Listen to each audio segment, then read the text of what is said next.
Bonjour, bienvenue dans l'Arbre à Palabre, l'émission. Je suis Valentin Levan. Je reçois donc un invité qui va notamment se présenter à vous. Présentez-vous, monsieur, à tous ceux qui nous suivent. Bonjour Monsieur Levan, merci de me recevoir sur votre plateau.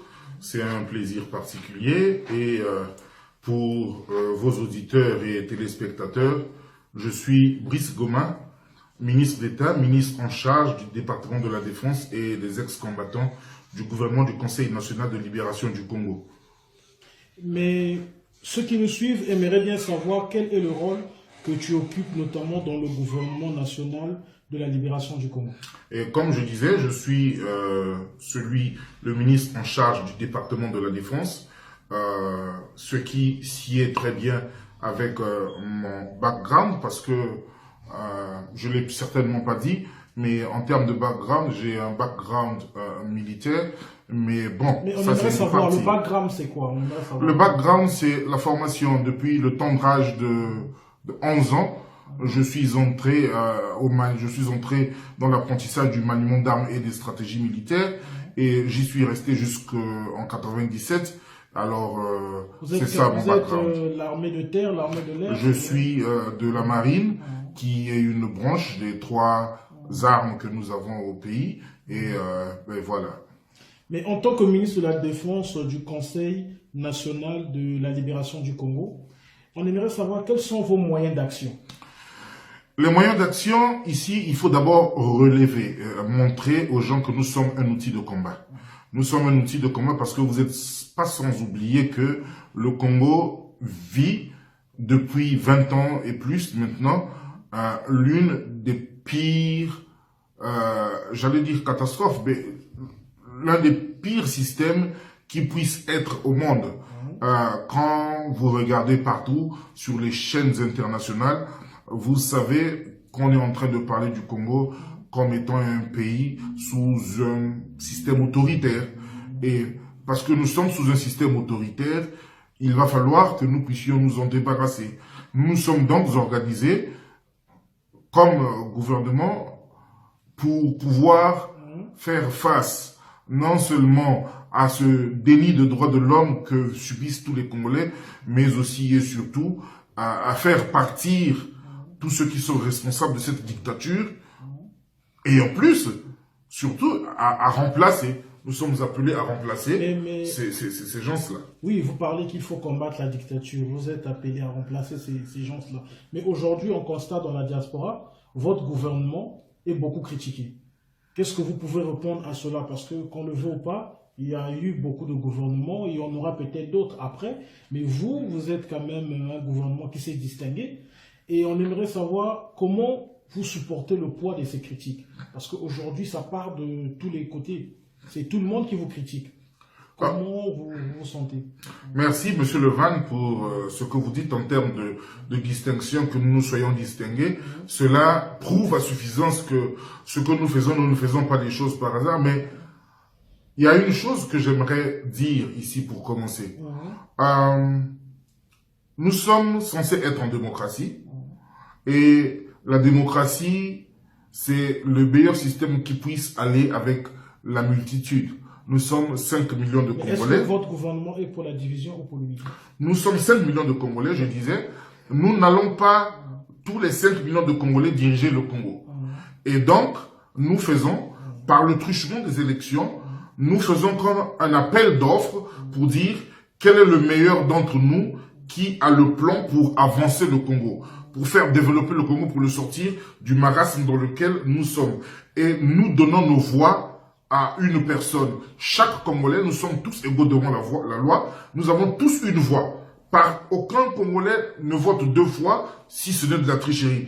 Et donc, à ce titre, nos moyens d'action, c'est d'abord éveiller les consciences des Congolais. Dire aux Congolais que nous avons des droits. Ce qui veut dire que tout élu congolais a un droit de nous rendre compte. C'est pas nous, le peuple, qui devons rendre compte aux élus ou aux chefs, comme vous voulez, mais c'est plutôt ceux que nous avons élus, à n'importe quel titre, depuis le simple député jusqu'au président de la République, c'est à eux de nous rendre compte, parce que c'est nous qui leur donnons notre mandat. C'est nous qui disons, bon, voilà les clés de la communauté nationale, voyez comment il faut gérer.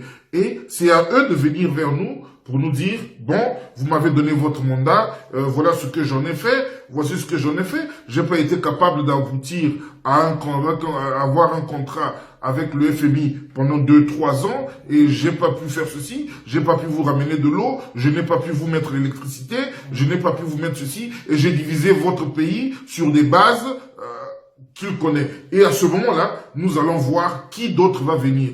Et donc, notre travail, notre rayon d'action, c'est d'abord faire connaître aux Congolais quels sont leurs droits. Savoir dire aux Congolais que c'est le Congolais qui est le patron, c'est pas le président de la République qui est le patron. C'est le Congolais qui est le patron parce que le président de la République travaille pour nous. Et c'est à nous qu'il doit des comptes.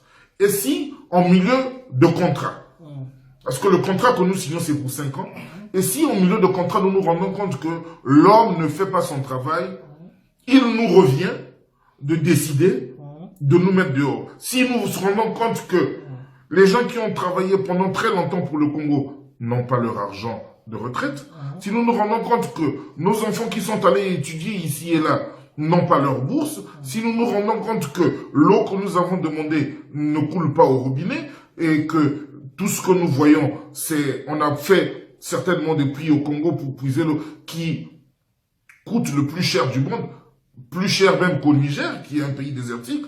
Si nous nous rendons compte que on a construit des aéroports qui ne reçoivent aucun vol aujourd'hui, alors que cet argent aurait pu mieux être utilisé pour d'autres causes, nous pouvons, à n'importe quel moment, nous soulever et nous dire, si nous continuons avec toi, nous sommes à 2-3 ans, mais la direction que vous êtes en train de prendre n'est pas la bonne, et s'il y a 2-3 ans de plus, certainement qu'il y aura, excusez-moi l'expression, une vénézuélisation du Congo. Il va être comme le Venezuela, les gens vont aller se nourrir dans les poubelles. Mais on aimerait savoir, votre gouvernement, vous êtes ministre de la Défense du gouvernement du Conseil national de libération du Congo, mais on aimerait savoir comment vous organisez votre défense.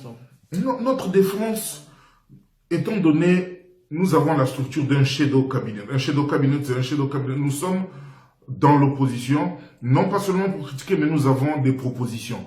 Nous allons d'ailleurs parler plus tard de nos stratégies de défense, mais cette stratégie de défense-là, c'est en fait pour défendre ce qui, au Congo, est tout ce qui est intérêt national.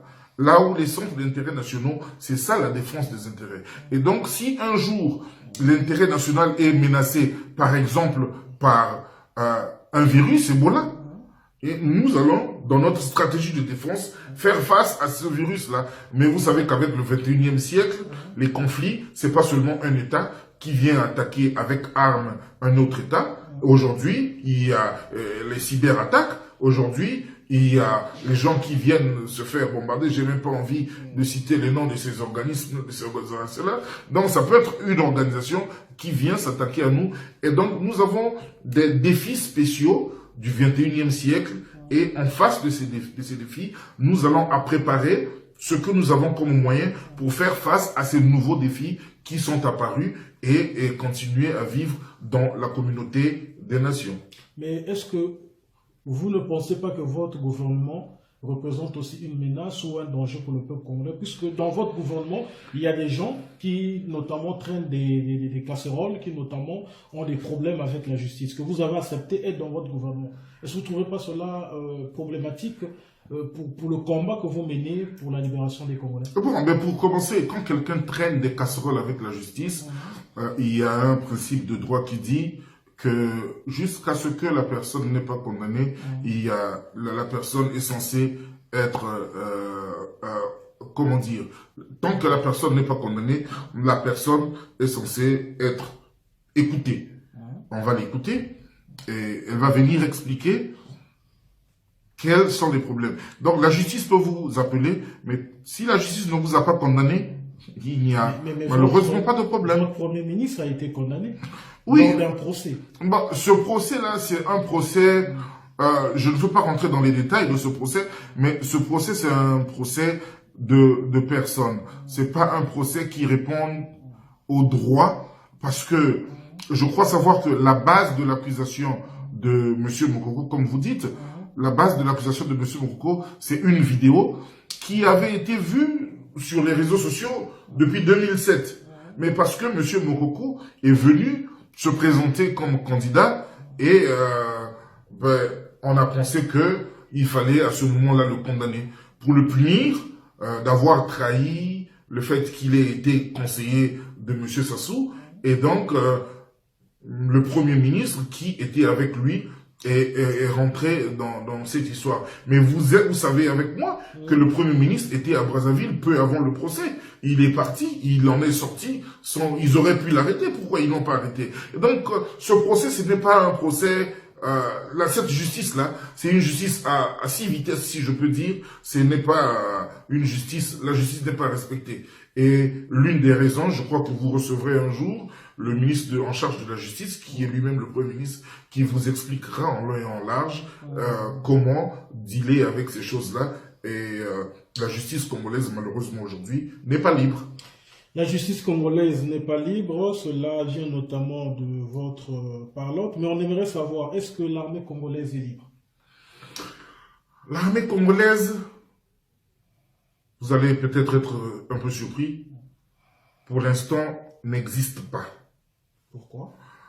L'armée congolaise n'existe pas aujourd'hui parce que une grande frange, tout au moins la frange dirigeante de cet instrument, de cette institution, est au service d'un système, au service d'un homme, au lieu d'être au service de la nation. L'armée se devrait être au service de la nation. Et en étant au service de la nation, on arrête de servir un homme, on arrête de servir un système. Mais quand vous regardez même les procès que vous étiez en train de citer, quand vous regardez tous les événements qui sont en train d'être, les événements qui ont lieu au pays depuis les dernières 20 années, vous sentez que l'armée est en train de servir une personne, l'armée est en train de servir un clan, l'armée est en train de servir une tribu, alors que l'armée devrait servir la nation. Venons-en au commandement. Regardez le commandement de l'armée. Regardez le commandement des armées. Le Congo est un pays où il y a au moins 53 tribus au bas mot. Mais quand vous regardez la connotation du commandement de notre armée, vous penserez que vous êtes dans un pays où il n'y a qu'une seule tribu. Et ça, je ne pense pas qu'on puisse appeler une armée comme celle-là, une armée qui soit au service du peuple, qui soit au service de la nation. Mais comment redresser tout cela? Comment redresser tout cela? Quelles sont les propositions ou les solutions? Au-delà du fait que cela soit un des problèmes pour lesquels nous nous sommes mis à l'encontre de ces systèmes, nous avons des solutions pour faire partir tout cela. Le système, c'est que il faut d'abord dire à tous les militaires que la République nous appartient à nous tous. Et donc, ceux qui ont eu la chance de devenir militaires, d'embrasser ce noble métier, ces gens-là ne devraient pas avoir peur quand nous allons prendre les affaires parce que ils sont congolais, ils sont rentrés à l'armée, ils ont choisi le service des armes pour servir la République et non pour servir un oncle, et non pour servir un parent, mais pour servir le pays. Et donc, nous viendrons, et avec eux, tous, personne ne va perdre son poste, tous ensemble, nous allons construire là où tout a été détruit. Et comment allons-nous nous y prendre? Nous allons nous y prendre parce que en ce 21e siècle, nous avons des nouvelles formes de menaces. Et ces nouvelles formes de menaces-là, et ces agressions peuvent prendre des formes qui sont telles que cybernétiques. Et donc, nous allons préparer, par exemple, nos militaires à pouvoir faire face à ces nouvelles formes de menaces. Et c'est pour ça, d'ailleurs, que nous n'appelons pas notre stratégie de défense, mais nous l'appelons une stratégie de sécurité. Cette stratégie de sécurité nationale, c'est ce qui recouvre un champ vaste que celui de la défense nationale, parce que la stratégie de défense nationale est trop militarisant. Et la stratégie de défense couvre, parler de sécurité est plus acceptable et prend en compte le fait que nous puissions en avance penser à tout ce qui pourrait ennuyer le Congo, tout ce qui pourrait venir se mettre sur le chemin du Congo et à voir comment faire face à tout cela. Et de l'autre côté, nous allons préparer nos troupes à avoir des capacités opérationnelles aussi bien en temps de paix qu'en temps de conflit et savoir qu'est-ce qu'il faut faire. J'étais en train de vous dire tout à l'heure, en temps de paix, mais vous pouvez avoir comme ennemi un virus à type Ebola, par exemple, et qu'est-ce que l'armée va faire pour arrêter la propagation rapide de ce virus Ebola qui peut, nous ne sommes que 5 millions, et si on ne fait pas gaffe, ce virus peut ramasser tout le Congo en un mois.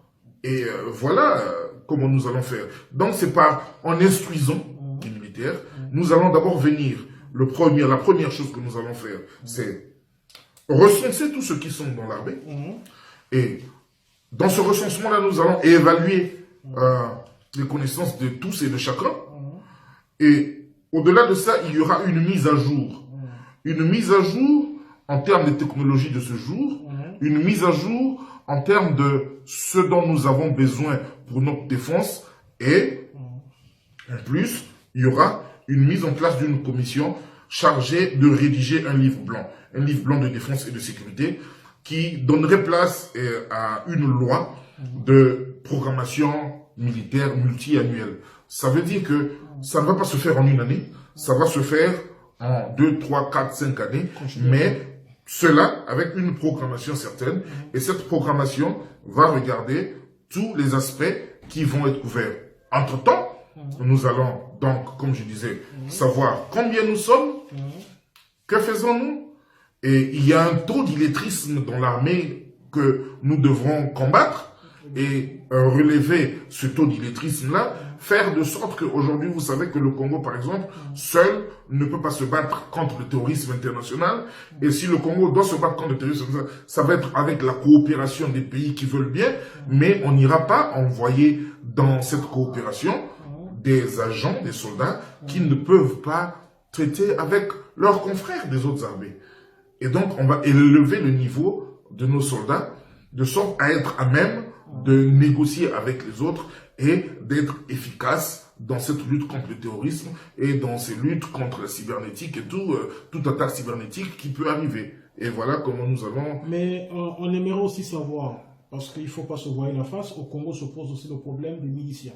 C'est-à-dire les ninjas, les jeunes qui ont été embarqués notamment dans les guerres civiles que notre pays a connues. Et que allez-vous faire de ces jeunes-là, de ces miliciens-là, les ninjas, qui peuvent facilement retomber encore dans la barbarie? Oui. Qu'est-ce que vous allez faire? Une des choses, vous avez raison, une des choses, c'est que quand ces jeunes-là se sentent abandonnés, ils peuvent tout de suite retomber et les vieux démons peuvent encore avoir raison d'eux. Et donc, l'une des choses, c'est dans le recensement, c'est pas seulement le recensement des forces actuelles, mais aussi et surtout de ces ex-combattants. Et nous allons pour chacun de ces ex-combattants, en fonction de leur desiderata, nous efforcer à leur apporter le maximum de ce dont ils ont besoin. Quand ils vont recevoir le maximum de ce dont ils ont besoin, en termes de formation, en termes d'avenir, il y en a qui ne voudront certainement pas embrasser le métier d'armes. Il y en a qui voudront rester dans le métier d'armes. Mais le métier d'armes, on n'y entre pas seulement comme ça. Il y a des conditions qui font qu'ils rentrent. Et donc, tout le monde peut devenir milicien. Tout le monde ne peut pas devenir soldat militaire. Et pour ceux qui ne pourront pas devenir militaires pour une raison ou pour une autre, il est question que nous puissions nous occuper d'eux et ne pas les laisser. Ils sont congolais, ils se sont battus à un moment pour une raison ou pour une autre. Nous devrons à ce moment-là faire fi de notre passé et comme le dit notre hymne national, nous venir ensemble, oublier ce qui nous divise, se mettre ensemble pour bâtir la République, pour faire du Congo ce qu'il était. Le Congo est aujourd'hui la risée des gens. Le Congo est aujourd'hui le dernier des pays. Regardez, je vais citer par exemple en termes de défense. Le Congo a apporté ou a contribué à l'indépendance de la Namibie, de l'Angola surtout. Mais d'où vient-il qu'aujourd'hui le Congo va faire former ses officiers supérieurs en Angola? Je n'ai pas un problème contre l'Angola. L'Angola a évolué normalement. Mais nous qui leur avons donné l'indépendance, eux qui ont eu l'indépendance en 71, et nous avons donné l'indépendance à ce pays, nous avons formé des cadres qui sont allés commander là-bas, le défunt président Agostinho Neto s'est formé au Congo. Aujourd'hui, c'est nous qui envoyons des cadres en Angola pour l'armée pour se faire former. Cela n'est pas normal. Ce qui est normal, c'est que le Congo devrait avancer. Mais le Congo n'a pas avancé du tout. Et donc, nous devons regarder ces choses-là. Comment faire pour que notre armée soit au diapason du rayonnement du Congo en Afrique. Aujourd'hui, les Congolais qui sont bien formés, il y en a partout, mais l'organisation de notre armée, la tête de notre armée, ne permet pas à ces Congolais-là d'éclore. Partout où les Congolais vont dans des missions internationales, c'était des succès, sauf la dernière fois où ils sont allés à Bangui, ils ont emmené une clique des gens qui sont allés là-bas pour violer, et c'est devenu un problème avec les Nations Unies.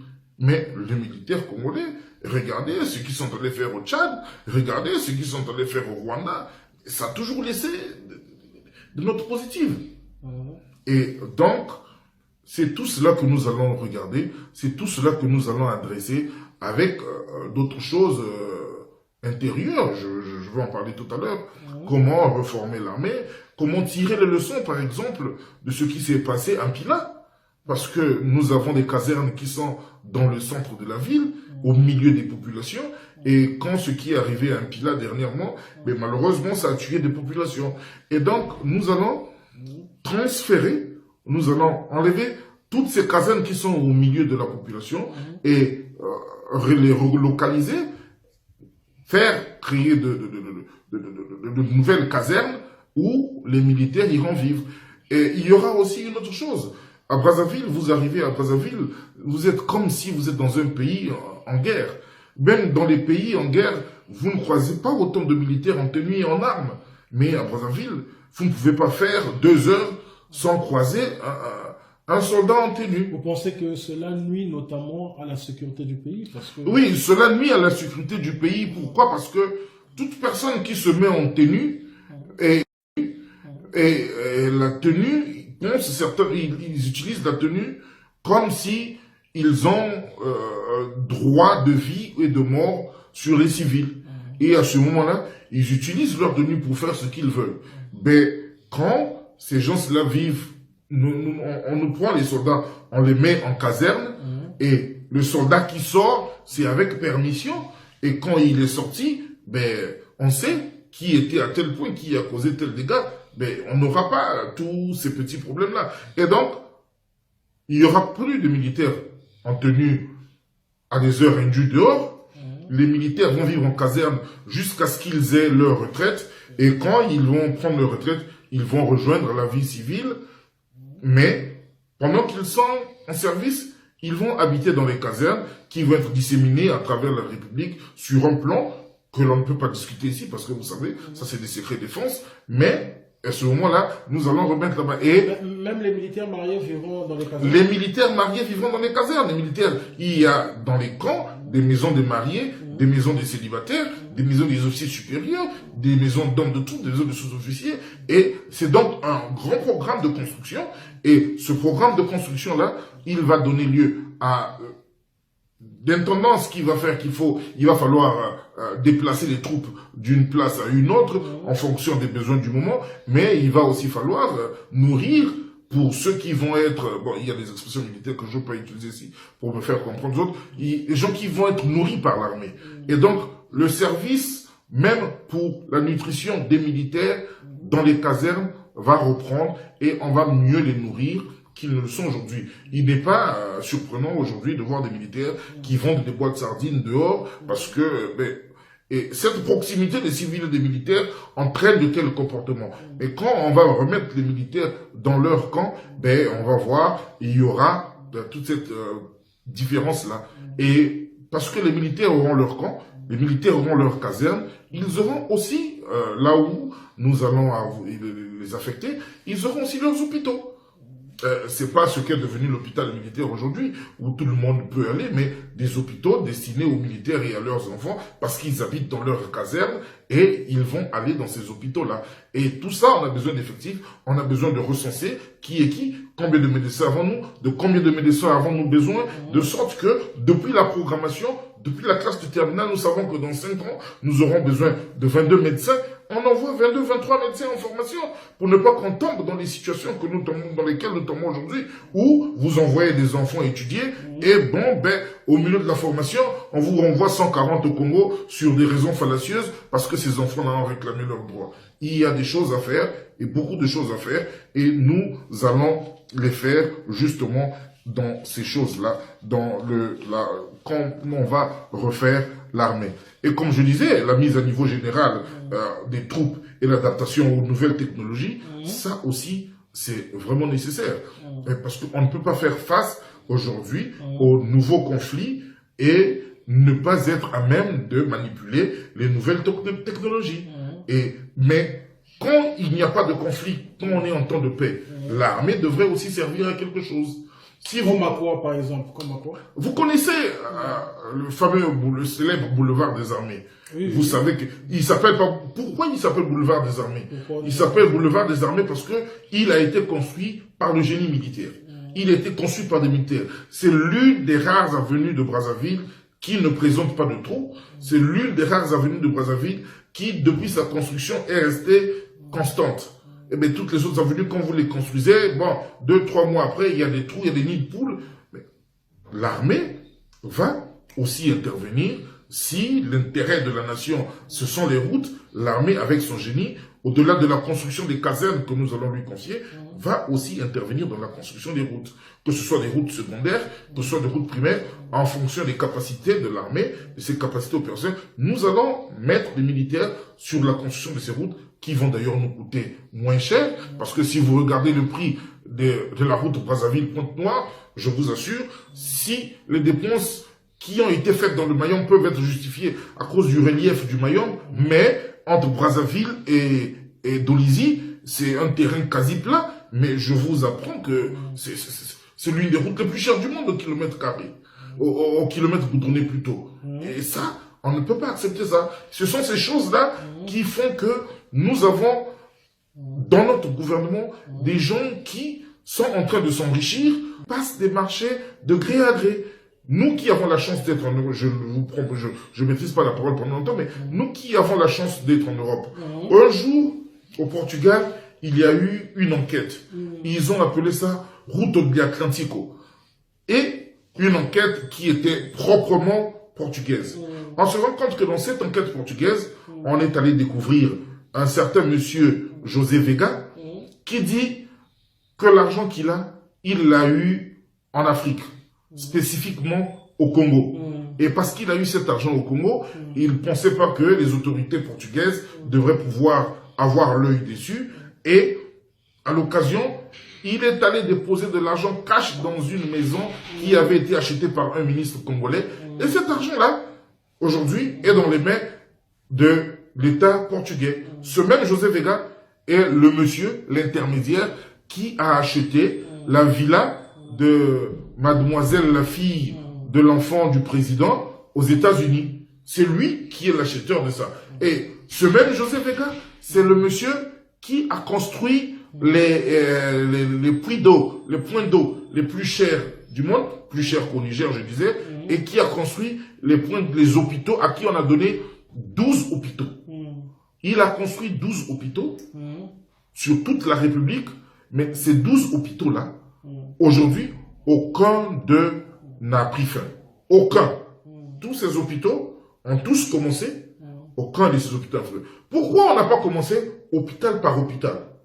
Vous prenez 12 hôpitaux, vous mettez dans les bras d'une seule et même personne, et cette personne, à la fin, ne fait rien. Aujourd'hui, le gouvernement congolais est à la recherche de nouveaux financements pour finir ces travaux-là. Mais le Congo, aujourd'hui, est champion, comme j'ai lu quelque part, en éléphant blanc. Et donc, on va certainement inscrire à l'UNESCO que nous sommes les champions d'éléphants blancs parce que tous les projets que nous faisons ne se terminent pas. Tous les projets qu'ils ont commencé ici et là dans, comment vous appelez, le plan d'urbanisation rapide des régions là, mais il y a plein d'éléphants blancs qui sont laissés ici et là, non terminés. Et aujourd'hui, on se plaint de l'argent. Où est l'argent? Il faut signer un accord ici. Mais pour arriver à un accord avec le FMI, il faut prendre au-delà de 2 ans. Mais aussi et surtout, il faut que tous les autres gouvernements de la sous-région fassent pression au FMI pour que le FMI puisse vous accorder après. C'est inconcevable. C'est inconcevable, vous avez parfaitement raison. Mais qu'allez-vous faire des militaires qui sont en exil?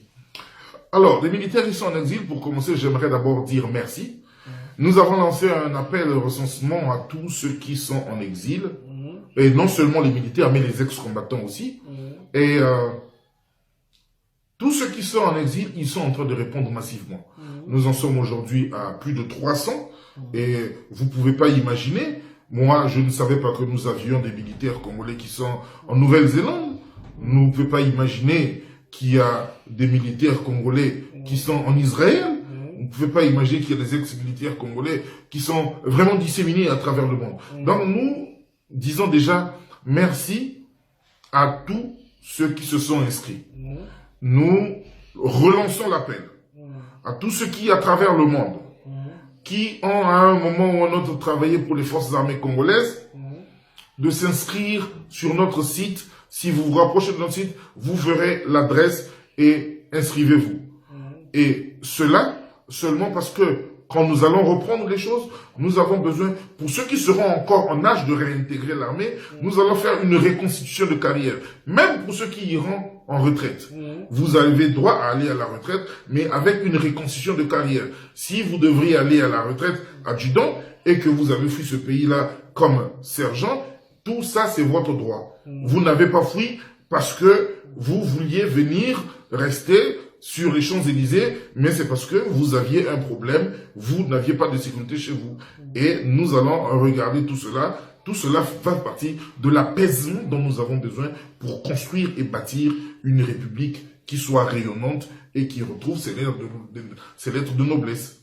Et pour terminer, j'ai une dernière question. J'aimerais savoir, on sait tous que les nominations militaires, notamment des officiers dans notre armée, sont des nominations qui, pour la plupart, sont ethniques, parce qu'il y a seulement, ethnique ou départementale, il y a seulement une ethnie ou un département qui a la dominance, notamment des Galons. Vous allez notamment faire comment pour, peut-être pas restructurer les choses, mais comment allez-vous procéder à nommer par exemple un général? Comment ça va se passer? Quelles sont les solutions que vous allez apporter pour qu'il n'y ait pas un département qui ait plus de généraux que d'autres départements, ou qu'il n'y ait pas, par exemple, une ethnie qui ait plus de colonels ou plus de capitaines que d'autres tribus ou d'autres ethnies? Comment vous allez donc procéder à ce tel phénomène?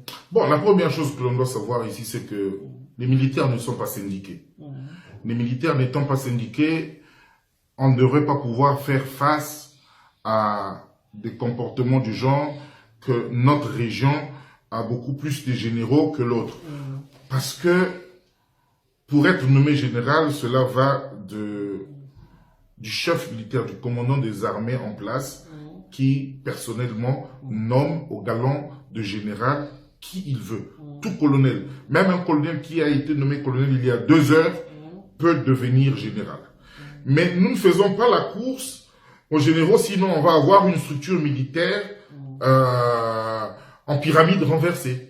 C'est-à-dire que la base étant vide, mais vous avez le sommet plein de généraux, mais avec quelles troupes?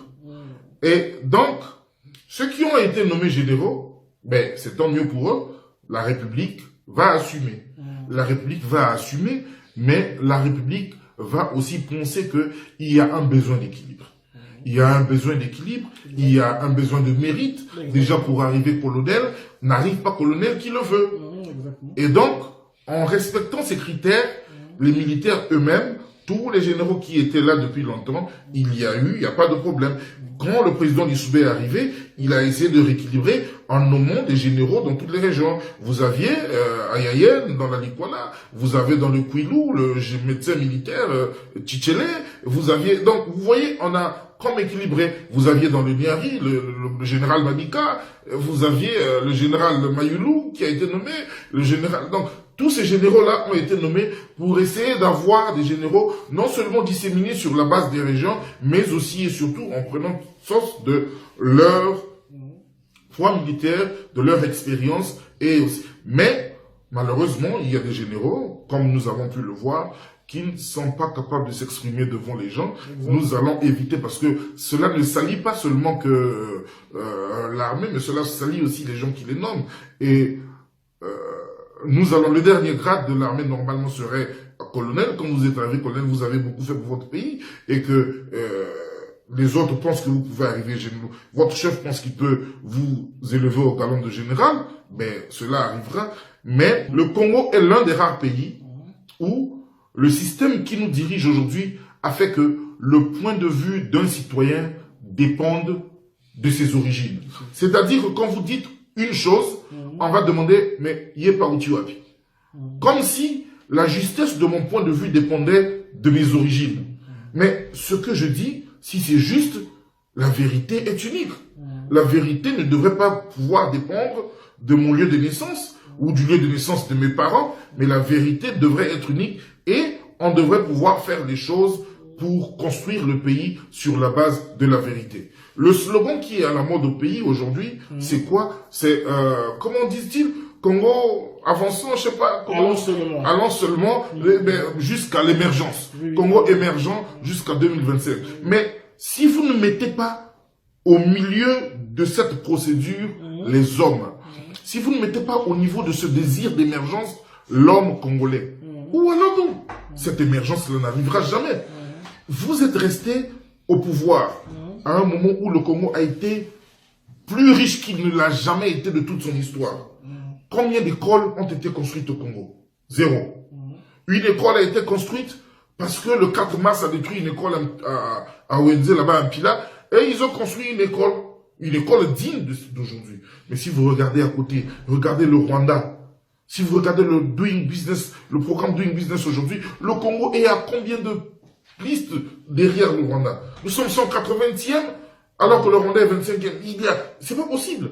Et tout ça, nous pouvons redresser ces choses-là. Si on ne met pas l'homme congolais au centre de tout, au centre de nos politiques, tout ce qui va se faire nullement. Ça va être multiplié par zéro. Et donc, remettons l'homme congolais au milieu, remettons son éducation, sa santé, son bien-être au milieu, mettons donc ces choses-là au milieu pour que toutes ces autres choses-là puissent compter. Quand nous allons recruter des gens, ils vont manger comme ils peuvent à la caserne, ils vont vivre à la caserne dans des conditions normales, il n'y aura plus les militaires qui vont vivre à la cité, qui vont aller avoir et faire des choses à la cité, finir avec les voisins et prendre les terrains des voisins parce que je suis militaire. Non, il est à la caserne jusqu'au jour de sa retraite.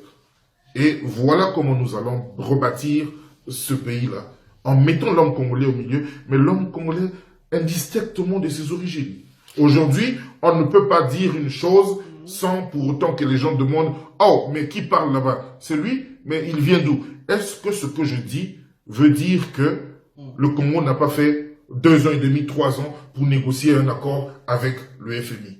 Pour négocier un accord, le Tchad l'a fait rapidement, même la Centrafrique l'a fait rapidement, mais le Congo, il fallait rester 3 ans. Il fallait que tous les dirigeants de la CEMAC fassent pression sur le FMI pour que nous puissions avoir aujourd'hui. C'est une honte.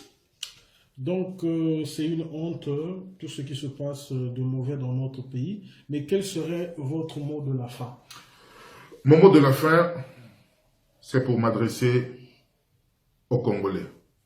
C'est pour m'adresser aux membres de la force publique et c'est pour m'adresser aux ex-combattants. Chers compatriotes, les 20 dernières années, le Congo a vécu et a traversé un des pires cauchemars qui puisse être pour un État.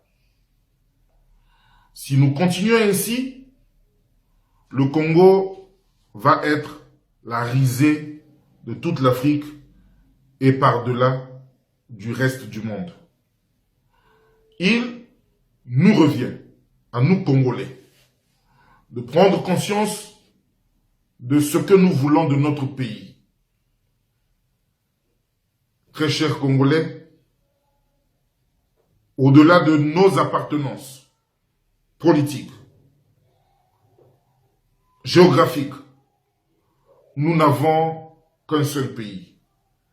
Ne regardez pas ceux qui dirigent ce pays-là parce que ils ont des intérêts ailleurs. Ils ont des maisons ailleurs. Si ça ne marche pas au Congo, les plus grandes sommes de leur argent, ils les ont investis dans les pays étrangers. Alors que chaque Congolais moyen a investi la plus grande somme d'argent en construisant sa maison. Si nous ne défendons pas notre territoire, personne ne saura le faire à notre place. Voilà pourquoi le Conseil national de libération du Congo a décidé d'éveiller les Congolais. Parce que depuis un moment, nous sommes comme dans une léthargie qui fasse que nous puissions nous attaquer les uns les autres sans attaquer ceux qui sont vraiment responsables de la déchéance de notre pays. Quand vous regardez ici, à l'étranger, les gens s'entrebouffent le nez alors que les raisons pour attaquer les gens... Mais il y a 4 jours, ou 5, je ne sais plus, vous avez vu le secrétaire général du PCT qui dit qu'ils ne peuvent pas rater et manquer le pouvoir parce qu'ils savent ce qu'ils ont vécu quand ils l'ont perdu. Donc, ils ne veulent pas rester au pouvoir à cause du Congo, ils veulent rester au pouvoir à cause de leur vécu. À cause du vécu négatif qu'ils ont eu quand ils l'ont perdu. Quand il s'agit de leur chef, quand il n'était pas au pouvoir, il lui dit qu'il a traversé le désert. Mais les Congolais qui n'ont pas d'eau, qui n'ont pas d'électricité, qui n'ont pas de santé, qui n'ont pas d'école, est-ce là une traversée du désert? Combien de temps va-t-elle durer? Chers compatriotes, nous devons prendre conscience de nos droits. L'ami de la démocratie, c'est l'alternance. L'oxygène de la démocratie, c'est l'alternance. Et la démocratie nous donne tous un droit. Le droit de dire que nous ne sommes pas d'accord avec la manière par laquelle les choses sont gérées et nous allons nous lever pour cela. Le temps arrive, nous vous dirons ce qu'il faut faire. Pour l'instant, dites aux autres qui n'ont pas eu la chance d'apprendre et de comprendre la langue dans laquelle je parle, que un chef au Congo n'est pas un roi. C'est nous qui le votons, c'est nous qui pouvons l'enlever. Et quand il fait des choses qui ne marchent pas, c'est à nous qu'il revient de dire, nous t'avons donné un travail, tu ne l'as pas fait et tu dois partir. Merci. Gardez l'écoute. Nous reviendrons à vous et nous prendrons la direction qu'il faut afin que le Congo retrouve ses lettres dorées. Merci beaucoup. Pour la République, nous vaincrons.